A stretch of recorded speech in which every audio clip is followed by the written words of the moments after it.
उड़द वाले पोटैटो के cutlets ready है, एकदम क्रंची क्रिस्पी। देखो ना कितने करारे बन गए, करारे एकदम क्रिस्पी क्रंची उड़द वाले। Prime chef Swapnil. तो आज हम बनाएंगे उड़द वाले आलू के कटलेट्स। सिंपल रेसिपी बनने वाली यार गाइस, बहुत ही सिंपल रेसिपी बनने वाली है। मैंने इसको बॉईल करके रखे थे और मैंने इसको अभी हम इसको करेंगे अच्छे से ग्रेट। यहाँ पर मेरे पास है ग्रेटर, इससे से मैं इसको ग्रेट करूँगा। मैंने बहुत ही बॉईल करके रखे ताकि अच्छे से मैश होने के लिए और अच्छे से बाइंडिंग होने के लिए मैंने इसको अच्छे से बॉईल करके रखे थे। ये देखो आसानी से एकदम ग्रेट हो रहे हैं ना, आसानी से एकदम ग्रेट हो रहे हैं। ये देखो गैस, यहाँ पर मैंने अच्छे से इसको कर दिया ग्रेट। अब हम इसके अंदर ऐड करेंगे 2 कटी हुई ग्रीन चिली, मैंने इसको अच्छे से फाइन चॉप किया है। और यहाँ पर डालेंगे, मैंने इसको पनीर को मैंने कर दिया था रोस्ट करके इसको बनाया था मैंने पाउडर। ये डालेंगे 1 वाटी। यहाँ पर डालेंगे स्वादानुसार नमक, ये गया नमक इसके अंदर। यहाँ पर मैं यूज़ कर रहा हूँ 1 कप सागो मतलब यानी साबुदाना। इसको मैं करूँगा रोस्ट स्लो फ्लेम पे, हल्का ब्राउन। यहाँ पर अभी रखा है पैन, अभी हम इसके अंदर करेंगे रोस्ट इसको ज़्यादा करने का नहीं रोस्ट, हल्के से स्लो फ्लेम पे इसको करेंगे हम रोस्ट, ताकि काले काले ना पड़ जाए। इसका कलर हल्का सा थोड़ा सा चेंज होना चाहिए, हल्का सा लाइटली चेंज। ठीक है, सागो इसके अंदर।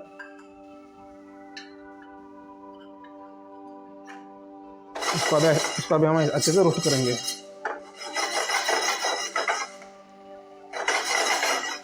इतना रोस्ट, अब हम इसका बनाएंगे पाउडर। इसको हम अच्छे से करेंगे ठंडा करने के बाद ही हम इसका पाउडर मारेंगे। ये सारे इसको बोलते हैं बाइंडिंग एजेंट, ताकि ऑयल के अंदर हमारा जो आलू का टिक्की फटे ना, इसके लिए। अभी बाइंडिंग हम इसके अंदर थोड़ा सा डालेंगे, ठीक है, इसके अंदर। और आधा बैटर हम बचा के रखेंगे कोटिंग के लिए ऊपर से। अभी हम उसको अच्छे से मिलाएंगे।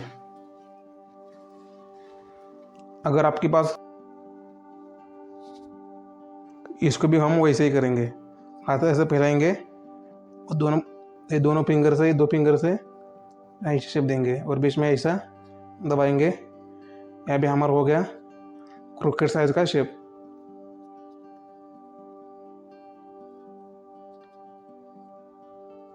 बहुत ही सिंपल है, बहुत ही अच्छी रेसिपी है दोस्तों। और ख़ासकर इसके अंदर जो पीनट्स पाउडर और ग्रीन चिली का फ्लेवर ही अलग ही लेवल का आएगा। अभी देखो गाइज, ये हमारे सारे कटलेट्स हो गए रेडी। अभी यहाँ पर एक ही काम करना है, दूसरा कुछ काम करना नहीं। अभी यहाँ पर एक ही हम काम, मैंने जो साबुदाने का पाउडर बचा के रखा था, इसके लिए हम उसको ये कटलेट को में से कोट करेंगे, ताकि ऑयल के अंदर ये फटे ना और क्रंची से खाने में भी अच्छे लगे। इसको हम ऐसे कोट करेंगे। ये देखो गाइस, यहाँ पर हमारे अच्छे से कटलेट हो चुके हैं रेडी। कितने डिलीशियस लग रहे हैं ना, simple and delicious potato cutlets.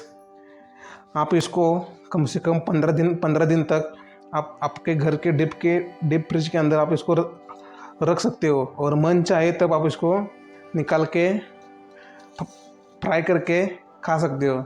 लग रहे ना डिलीशियस। पोटैटो के अंदर डालेंगे, शुरू करेंगे।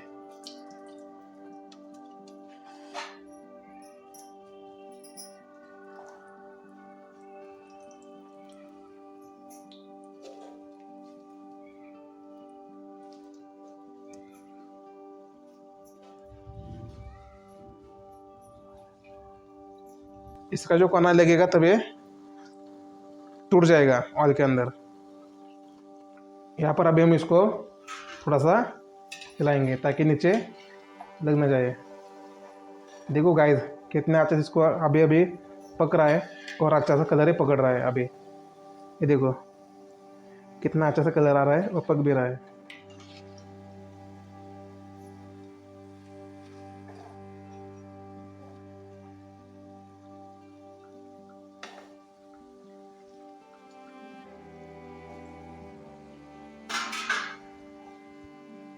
की फ्लेम बंद करेंगे, अभी हम इसको निकालेंगे।